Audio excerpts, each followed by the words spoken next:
Assalamualaikum warahmatullahi wabarakatuh. Alhamdulillahi rabbil alamin.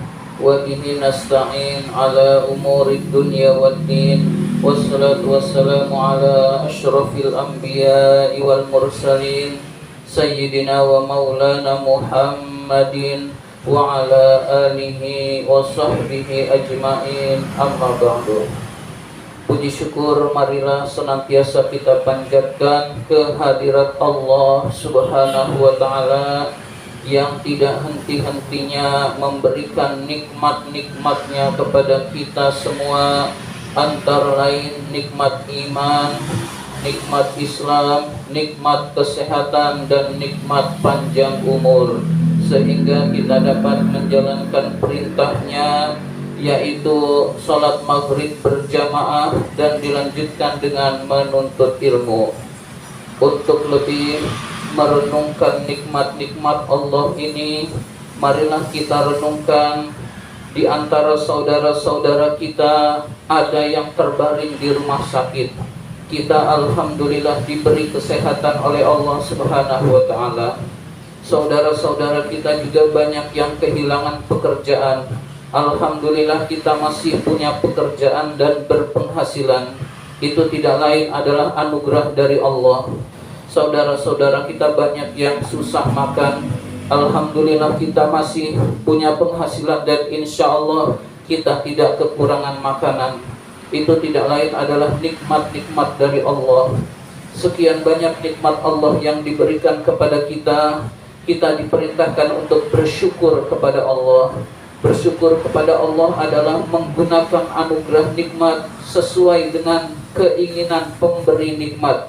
Allah menginginkan kita taat pada Allah, maka gunakan anggota tubuh kita ini untuk taat pada Allah Subhanahu wa ta'ala. Di antara perintah Allah yang paling utama dan sangat penting adalah sholat 5 waktu. Kita diberikan nikmat begitu banyak oleh Allah Subhanahu wa ta'ala. Kita diperintahkan sholat 5 waktu, maka lakukanlah sholat 5 waktu itu dengan keikhlasan, dengan kesenangan, dengan kebahagiaan. Kita senang menghadap Allah Subhanahu wa ta'ala yang telah memberi nikmat kepada kita. Insya Allah dengan kita bersyukur, kita akan ditambah lagi nikmat-nikmatnya. Tapi kalau kita kufur, kita ingkar, kita gunakan nikmat Allah untuk bermaksiat, maka na'udzubillah, kata Allah, inna azabi lasyadid, sesungguhnya siksaku sangat pedih. Na'udzubillah min dzalik. Salawat dan salam semoga Allah limpahkan pada junjungan kita baginda Nabi besar Muhammad sallallahu alaihi wasallam beserta para keluarganya, para sahabatnya, dan kepada kita sebagai pengikut ajarannya. Seperti biasa, marilah kita awali taklim kita dengan bersama-sama membaca surat Al-Fatihah ila hadratin Nabi Mustafa Rasulullah sallallahu alaihi wasallam wa ila muallifi hadzal kitab Asy-Syaikh Imam Barakatil Anam Abdullah Ba'lawi Al-Haddad rahimahullah, nafa'anallahu bihi wa bi ulumihi fid dharain amin. Al-Fatihah. A'udzu billahi minasy syaithanir rajim. Bismillahirrahmanirrahim. Alhamdulillahi rabbil alamin. Ar-Rahmanir Rahim. Maliki yaumiddin. Iyyaka na'budu wa iyyaka nasta'in. Ihdinas siratal mustaqim. Siratal ladzina an'amta 'alaihim ghairil maghdubi 'alaihim waladdallin. Amin. Marilah kita lanjutkan pembahasan kitab An-Nasaihud Diniyah ini. Sekarang masih halaman 54, baris keempat dari bawah. Baris keempat dari bawah. Bismillahirrahmanirrahim. Wa kadzalika, begitu juga hendaknya, idza talauta, jika kamu membaca, ayatit tauhidi lillahi, ayat-ayat yang mengesahkan Allah, wa taqdisi lahu azza wa jalla, ayat-ayat yang mensucikan Allah azza wa jalla, maha mulia dan maha agung. Wal ayati, dan ayat-ayat allati fiha, yang di dalamnya ada zikru wal ayatil lati fiha, dan ayat-ayat yang di dalamnya ada zikru sifatihil ulya, menyebutkan sifat-sifat Allah yang mulia, wa asma'ihil husna, dan nama-namanya yang indah. Nah, begitu juga hendaknya kalau kita membaca Al-Quran. Membaca Al-Quran ada ayat-ayat tauhid, yaitu mengesahkan Allah, ayat-ayat mensucikan Allah, ayat-ayat menyebutkan sifat-sifat Allah yang mulia, ayat-ayat menyebutkan asmaul husna, nama-nama Allah yang indah. Begitu juga hendaknya kita merenungkan, sama seperti kemarin, yaitu tiap ayat berhenti, ada perintah Allah, kemudian kita renungkan, ya Allah saya belum melaksanakan, berarti kita astagfirullah. Ya Allah saya sudah melaksanakan perintah Allah ini, alhamdulillah, ini anugerah dari Engkau ya Allah. Ada larangan Allah, ya Allah saya masih mengerjakan larangan Allah yang ini ya Allah, astagfirullahaladzim. Kita ucapkan astagfirullahaladzim. Alhamdulillah saya larangan Allah ini sudah saya jauhi. Kita ucapkan alhamdulillah, ini anugerah dari Allah. Nah, tiap baca Quran seperti itu. Tiap baca Quran, tiap ayat berhenti, renungkan diri kita. Tiap ayat Al-Quran berhenti, kita renungkan. Nah, begitu juga tentang ada ayat-ayat tauhid, ada ayat-ayat mensucikan Allah, ada ayat-ayat tentang sifat-sifat dan asma Allah, itu juga kita renungkan. Takifu, kamu berhenti. Indaha, di sisi ayat tersebut. Indaha, merenungkan ayat tersebut. Wa tadabbar ma fiha, merenungkan apa-apa yang ada di dalam ayat tersebut. Min ma'ani jalalihi, berupa kandungan keagungan Allah. Wa rafi'i majdihi, tingginya pujian bagi Allah. Wa kamalihi, dan kesempurnaan Allah. Nah, kita renungkan kesucian Allah, kita renungkan tauhid Allah. Allah itu tunggal, satu, hanya Allah yang besar, hanya Allah yang mulia. Wa takunu inda zalika, pada saat itu kamu menjadi mumtali al-qalbi, orang yang memenuhi hatinya, bitauhidihi, dengan tauhid kepada Allah, dengan mengesahkan Allah. Jadi hati kita dipenuhi dengan mengesahkan Allah. Wa taqdisihi, mensucikan Allah. Wa ta'zimihi, mengagungkan Allah. Wa ijlalihi, dan mengagungkan Allah juga, membesarkan Allah juga, hadirin sekalian. Nah, begitulah ketika kita membaca ayat-ayat yang berkaitan dengan asmaul husna dan tauhid kepada Allah.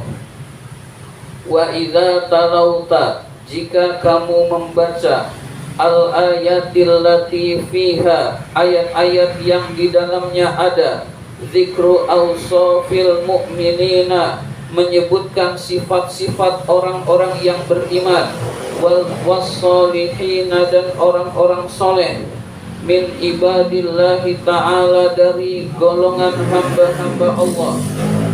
Wa fiha, dan di dalam ayat itu juga syarhu akhlaqihim, menjelaskan akhlak mereka, al-mahmudati, yang terpuji. Tadabbaruha, sudah halaman berikutnya. Tadabbaruha, kamu merenungkannya. Wa tanzuru fiha, dan kamu memperhatikan ayat tersebut. Wa tutalibu nafsaka, dan menuntut dirimu bil ausafi untuk bersifat, wat takhalluqi biha dan berakhlak seperti akhlaknya orang-orang beriman.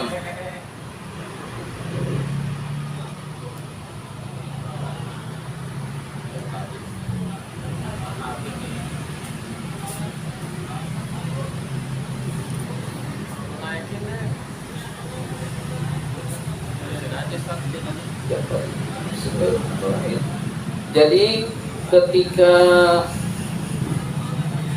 ayat-ayat Allah itu membicarakan orang-orang yang beriman, membicarakan orang-orang soleh, dan membicarakan sifat dan akhlak orang-orang yang beriman, maka kita renungkan kandungan ayat tersebut. Sifat orang-orang yang beriman itu ada tidak pada diri kita?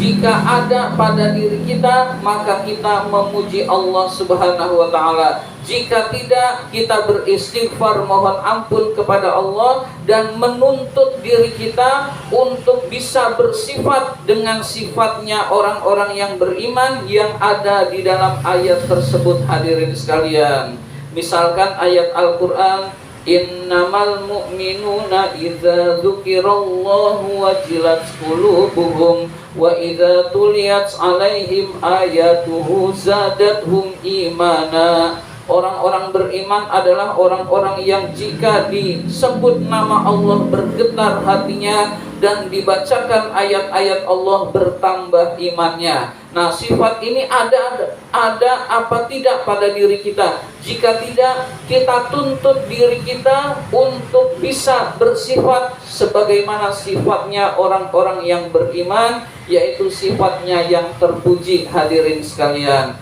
nah, jadi baca Quran itu seperti itu, hadirin sekalian. Jadi nggak buru-buru, nggak cepet-cepetan, nggak kebut-kebutan.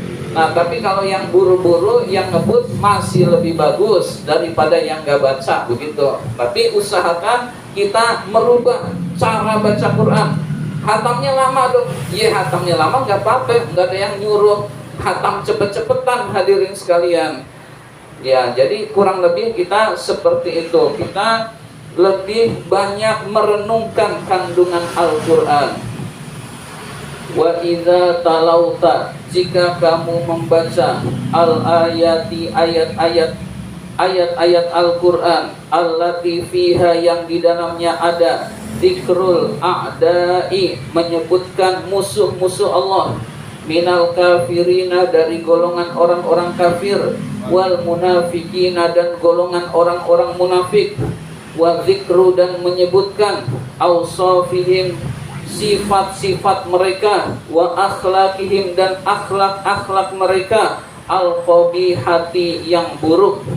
Jadi jika kita membaca ayat Quran, di situ ada menyebutkan sifat orang kafir, sifat orang munafik, atau sifat musuh-musuh Allah, dan akhlaknya yang buruk, maka tadabbaruha, kamu merenungkan hal itu, merenungkan ayat Allah tersebut.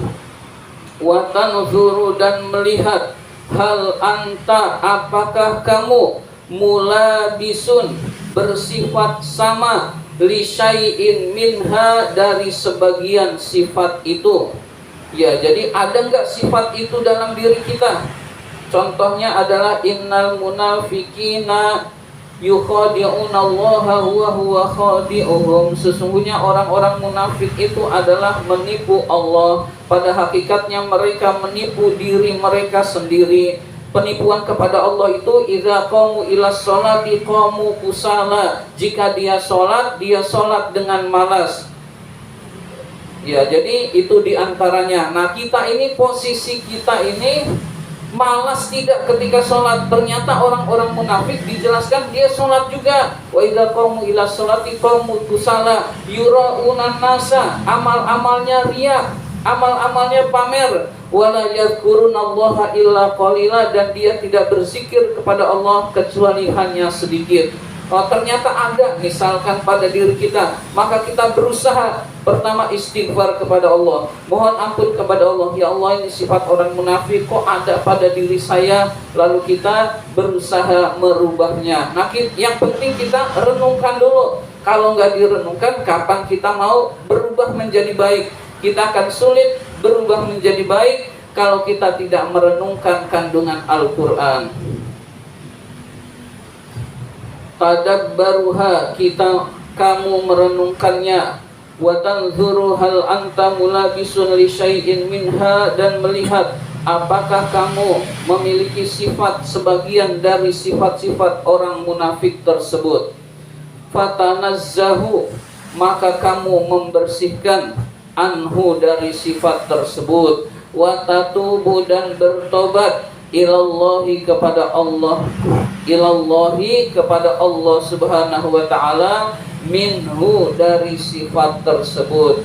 Li'alla yanzila bika minallahi, agar Allah tidak menurunkan kepadamu mithlallazi nazzala bihim, seperti yang Allah turunkan kepada mereka, minas sukhti, berupa kemurkaan Allah, wal iqabi, dan siksa Allah. Jadi jangan sampai kita orang beriman, ngaku orang beriman, sifat munafik ada pada diri kita, lalu kita kena siksa Allah juga, kena murka Allah juga, sebagaimana hal itu terjadi pada orang-orang munafik. Nah, begitulah ketika kita membaca Al-Quranul Karim, kita rubah cara bacanya, membaca Al-Quranul Karim. Ya, kalau kita pakai HP itu mungkin agak kekecilan, lihat terjemahnya. Lebih bagus adalah beli terjemahnya juga. Itu memandang mushaf itu lebih utama daripada pakai HP. Tapi pakai HP lebih bagus daripada yang HP digunakan buat yang tidak bermanfaat. Jadi pakai HP masih lebih bagus daripada HP-nya isinya yang tidak bermanfaat. Maka usahakan kita merenungkan tiap kandungan ayat yang dibaca, hadirin sekalian. Wa ala mithli hadzal nahwi, atas contoh perumpamaan seperti inilah, fatadabbaru, kamu merenungkan, fi ayatillahi, ayat-ayat Allah, inda kulli ayatin minha, dari setiap ayat yang kamu baca. Tiap ayat berhenti, renungkan. Tiap ayat berhenti, renungkan. Ala hasabil munasabati wal muwafaqati, disesuaikan dengan kemampuan dan keadaan sendiri. Disesuaikan dengan kemampuan kita, keadaan kita bagaimana. Kalau punya waktunya dikit, baca Qur'annya dikit, direnungkan. Punya waktunya banyak, baca Qur'annya, merenungkan Al-Qur'annya bisa lebih banyak, hadirin sekalian. Fa inna ayatil Qur'ani katsiratun, karena sesungguhnya ayat-ayat Al-Qur'an itu banyak. Wahia anwa'un, dan itu bermacam-macam, terdiri dari beberapa surat. Wa aqsamun, dan beberapa bagian-bagian. Muta'addidatun, yaitu terdiri dari beberapa juz. Jadi Al-Quran itu terdiri dari beberapa surat, terdiri dari beberapa juz. Kita mau pakai surat boleh, pakai juz juga boleh. Wa fiha, dan di dalam Al-Quran itu al-ulumul wasi'atu, ada ilmu-ilmu yang luas. Al-ghaziratu, dan banyak. Jadi di dalam Al-Quran itu banyak ilmu-ilmu yang kalau kita renungkan, kita akan mendapatkan ilmu yang banyak, hadirin sekalian. Ilmu-ilmu di dalam Al-Quran allati la ghayata laha, yang tidak ada puncaknya. Artinya kalau kita ilmu Qur'annya udah banyak, masih kurang, masih bisa ditambah lagi. Orang mengkaji Quran, udah banyak ilmunya, masih kurang, masih bisa dikaji lagi. Wala nihayata, dan tidak ada ujungnya. Jadi ilmu Al-Quran itu tidak ada puncaknya, tidak ada ujungnya. Jadi nggak ada orang yang semak Quran udah penuh ilmunya, udah cukup, kitab udah saya baca semua, tetap masih kurang, hadirin sekalian. Kita boro-boro ilmunya penuh ya. Kadang-kadang bacanya aja masih berat hadirin sekalian. Itu tafsir-tafsir Al-Quran kalau dipajang di ruangan ini penuh hadirin sekalian. Tafsir Al-Quran yang dikarang oleh para ulama yang tulisannya kecil-kecil seperti ini itu banyak. Di perpustakaan Islam itu sangat banyak hadirin sekalian. Nah, kita boro-boro membacanya. Misalkan itu sudah dibaca pun ilmu kita masih kurang dan masih kurang. Dan begitulah Al-Quranul Karim hadirin sekalian. Demikian pembahasan kita kali ini. Terima kasih atas perhatian. Mohon maaf apabila ada kata-kata yang kurang berkenan. Wabillahi taufiq wal hidayah. Wassalamualaikum warahmatullahi wabarakatuh. Waalaikumsalam.